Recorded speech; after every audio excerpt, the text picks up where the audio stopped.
seen it in our comments when we've covered this story before. People would say, I just can't believe it. I can't believe that there's an intentional invasion of the United States. I find it so hard to believe. What do you say to those people? You're watching it happen in Panama. Oh, yeah. I mean, I'll shatter that right now. You don't have to listen to me. Don't listen to me at all. I'm going to point you to a UN document. You could read their papers. And if you don't believe that, then I don't know what to tell you. You could go look up, everybody watching this can go look up the paper, Migration and the 2030 Agenda. That's written by the IOM, the International Organization of Migration, which is the migration arm of the United Nations. And it says in there, it calls these quote unquote migrants, which we can get to that in a second, that word, there's a misuse of that word going on, but we can get to that in a second. But it calls these migrants agents of development. And it says that the goal of migration in the 2030 Agenda in this blueprint, it says that the goal is to facilitate, not to stop migration. So, I mean, it says it right there, and you can read the whole document. I mean, it gets even worse. You could read the replacement migration document that was put out in, I believe, the year 2000, also by the UN, where it talks about different case scenarios for different countries, including the United States. And I believe for the United States, there's 5 case scenarios that it lays out. And one of them, there's almost 1 billion people that they show migrating into the U.S. It's absolutely insane. You guys can read these documents from the UN if you don't believe myself or Clayton. Yeah, no, great point. Great point. So it's not hyperbole. You're watching these individuals, you're speaking to them, you're seeing these documents. Yeah, so the document that I exposed in particular, so first of all, I mean, they're getting a lot of different documents, but the one that we're talking about in this particular show right now is a document that I was sent by a Chinese illegal alien. And what it is it's a document that I believe to have been written by another Chinese illegal alien. If you read the document, it's on muckraker.com. You guys can go check it out. It was originally written in Chinese. I had it translated to English, and then the intro, it mentions a woman named Ivy. It has her WeChat contacts listed on the top, which I have redacted and took out just for safety purposes. But she wrote this whole document. It explains how to get from South America all the way to the U.S. border, how much to pay smugglers and various other things. Very, very detailed.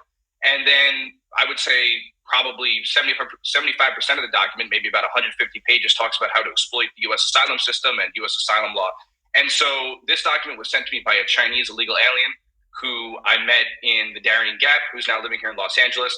And he told me that it's circulated among Chinese in various WeChat groups that they use to communicate when they're on the way up to the U.S. And can you describe the type of people that are being handed these documents? We've heard reporting that they are military-age men, mostly, who are coming through the Darien Gap on their way to the United States southern border. Can you describe the individuals who'd be handed these documents in order to illegally navigate the system? Yeah, absolutely. I mean, with the Chinese in particular, yeah. So down in the Darien Gap, like you just said, a lot of these people are military-aged men. So, the audience can infer what that's all about. I mean, just some anecdotal evidence would be there's reports down there of some of these men after they've crossed through the gap and they get to one of the first camps. There's a hotel, you call it a hotel. It's like a 1-star, 5-star hotel for the Darien Gap. And in one of these hotels, it's right next to one of these migrant refugee centers. There are reports of them going to this hotel, buying a chicken, slicing open its throat, and drinking the chicken blood, which is a ritual of the People's Liberation Army. That's been documented down there. So, that's some anecdotal evidence that these people coming over here are definitely Chinese Special Forces or People's Liberation Army or, whatever branch of the armed forces. Well, I'll get you out of here on this. If you could explain to our audience the Darien Gap. We've covered it extensively here on the show, but I'd love to hear your take on it. And it seems like a number of international organizations have set up what you want to call them camps. You want to call them sort of waypoints. You want to call them, hospitals, service centers right there in the Darien Gap with buses and nonstop bus routes right to the United States border and handing them medical kits and handing young girls, pregnancy kits and all sorts of things. When you're there, who are you seeing? Where are these people coming from, and how exactly are they getting to the United States? Yeah, so in short, what the deal is down there is you have the entire world, over 100 different countries flying to South America. They're flying to Quito, Ecuador, because over there it's very easy entry requirements. Anybody can get into Quito, Ecuador.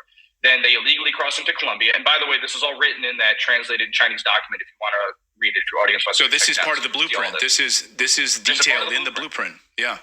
This is detailed in the blueprint. And all these people know. All these people somehow know from 100 different countries know exactly what to do. So, I mean, there's a Chinese blueprint. I'm sure there's blueprints written in every language that people have put together and sent through these groups. I mean, you could find these smuggling groups on Facebook and whatnot. It's very easy to find. But we're not going to get into that. So anyway, what happens is the whole world is flying into Quito, Ecuador. Then they cross illegally into Colombia.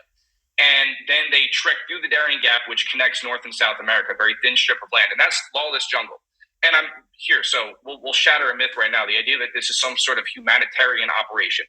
Before these people go through the jungle, they're handed by the IOM, the International Organization of Migration, the migration arm of the UN, like we mentioned. They're handed what I would call a rape kit. I'm not sure what they call them, but these kits have male and female condoms, day after pills, and I believe whistles. And they're given these kits, and they're told, hey, if you're raped in the jungle, at least you got this kit. They're pawns, is what they're using them as pawns. They just want to send them over here in numbers. If some of them get taken out or raped in the process, they don't care. So there you go. We've just shattered the myth that this is about humanitarianism. But then they cross into Panama, and then once they get into Panama and they make it through the jungle, they're greeted by the UN and associated international agencies such as the Red Cross, the Norwegian Refugee Council, Doctors Without Borders, and a number of others.